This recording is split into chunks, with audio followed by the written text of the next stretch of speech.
મારું નામ વંદના છે। હું લગ્ન પછી મારા પતિ સાથે ખૂબ જ ખુશ હતી, કારણ કે મારા પતિ મારો ખૂબ જ ખ્યાલ રાખતા હતા। તે મારી નાની નાની વાતનું પણ ધ્યાન રાખતા હતા। તેમાં એક ખરાબ ટેવ હતી કે તે વારંવાર મારી સાથે ખોટી રીતે રાડો પાડીને વાતો કરતા હતા। તેની વાત કરવાનો અંદાજ મને બિલકુલ પસંદ ન હતો।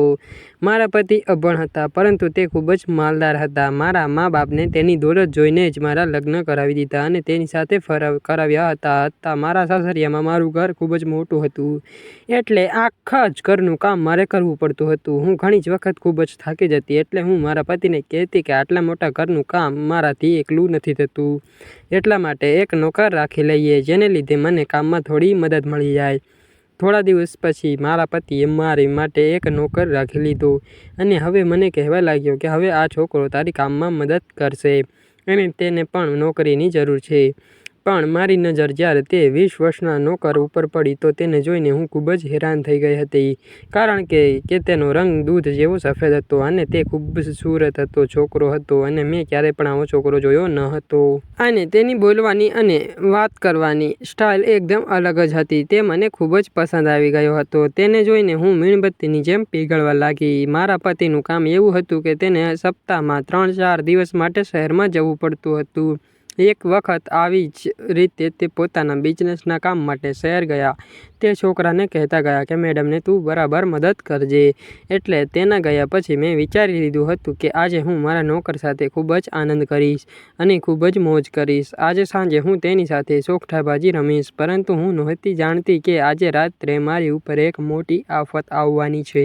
જ્યારે રાત થઈ અને હું તેના રૂમની અંદર ગઈ, હું તેની પાસે લાંબી થઈ ગઈ અને મારો હાથ ત્યાં અડાડવા માટે લંબાવ્યો। તે જલ્દીથી ઊંધો થઈ ગયો અને તેણે પોતાના મોઢા ઉપરથી ચાદર દૂર કરી તો મારા હોશ ઉડી ગયા। મારા શરીરમાં એવું મહેસૂસ થતું હતું કે મારા શરીરમાંથી જીવ નીકળી ગયો છે, કારણ કે ચાદરની અંદર તે નોકર ન હતો, પણ મારા પતિ સૂઈ રહ્યા હતા। હું ખૂબ જ ડરી ગઈ અને પાછળ હટી ગઈ। મારા પતિએ મારા વાળ પકડ્યા અને મને પોતાની તરફ ખેંચી અને મારા મોઢા ઉપર એક જોરદાર થપ્પડ મારી અને કહ્યું કે તું શું સમજતી હતી? તું તારા વિશે કાંઈ નથી જાણતો? મને બધી જ ખબર છે કે તારો શું પ્લાન છે। તું મને દગો કરી રહી હતી। હું જોરથી શ્વાસ લઈ રહી હતી। તે કહેવા લાગ્યા, આ બધો જ મારો જ બનાવેલો ખેલ હતો। હું તને આમાં રંગ હાથે પકડવા માંગતો હતો। મારા મિત્રોને મને બરોબર કહેતા હતા કે તારા જેવી ભણેલી ગણેલી છોકરીઓ આવી જ હોય છે। જ્યારે પણ તે કોઈ સારો છોકરો જોવે છે તો તેની પાછળ દોડવા લાગે છે। તેની વાત સાંભળીને હું ચોંકી ગયો હતો અને મારી આંખોમાંથી આંસુ આવવા લાગ્યા હતા, પણ મેં તેના પગ પકડી લીધા અને કહ્યું, મને માફ કરી દો, આજ પછી હું આવું કાર્ય ક્યારે પણ નહીં કરું। હું પાગલ થઈ ગઈ હતી, એટલા માટે મેં આવું પગલું ઉપાડ્યું હતું। મને મારા કાર્ય ઉપર ખૂબ જ પસ્તાવો છે, કારણ કે તમે મને આટલો બધો પ્રેમ કરો છો, છતાં પણ મેં તમને દગો આપ્યો। મારા પતિ ઊભા થયા અને મારો હાથ પકડીને મને પોતાની પાસે ખેંચી। અરે મિત્રો, વિડીયો સારો લાગે તો વિડીયોને લાઈક જરૂરથી કરી દેજો। અને પછી કહેવા લાગ્યા કે હું તારી સાથે હવે નથી રહેવા માંગતો, કારણ કે હું જ્યારે તમારો ચહેરો જોઈશ ત્યારે મને આ બધું યાદ આવશે। હું આ તકલીફને એકવાર સહન કરી શકું છું, પણ વારંવાર નહીં। આ તકલીફ સહન નહીં કરી શકીશ, એટલા માટે હું આજથી તને આઝાદ કરું છું અને છૂટાછેડા આપું છું। તેણે મને છૂટાછેડા આપી દીધા અને મને છોડી દીધી। હું બિલકુલ પથ્થરની મૂરત બનીને ઊભી રહી ગઈ હતી, આંખો ફાડીને તેની તરફ જોવા લાગી। તે 1 મિનિટ પણ ઊભા ના રહ્યા અને ત્યાંથી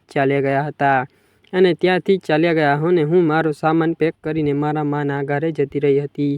પરંતુ ત્યાં ગયા પછી મારી સાથે જે થયું તે સહન કરવાની મારામાં શક્તિ નહોતી।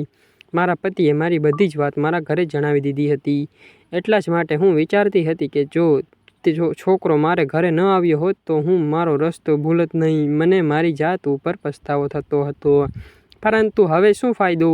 ભૂલ કરીને હવે શું ફાયદો એમ કે પછી મારી જ હતી, કેમ કે ધન્યવાદ દોસ્તો, મને લાગે છે કે તમને મારી આ વાર્તા પસંદ આવી હશે। આ એક કાલ્પનિક સ્ટોરી છે અને ઓકે, વાર્તાનો કોઈ પણ વ્યક્તિ કે ધર્મ સાથે લાગે વળગતું નથી, સંબંધ નથી।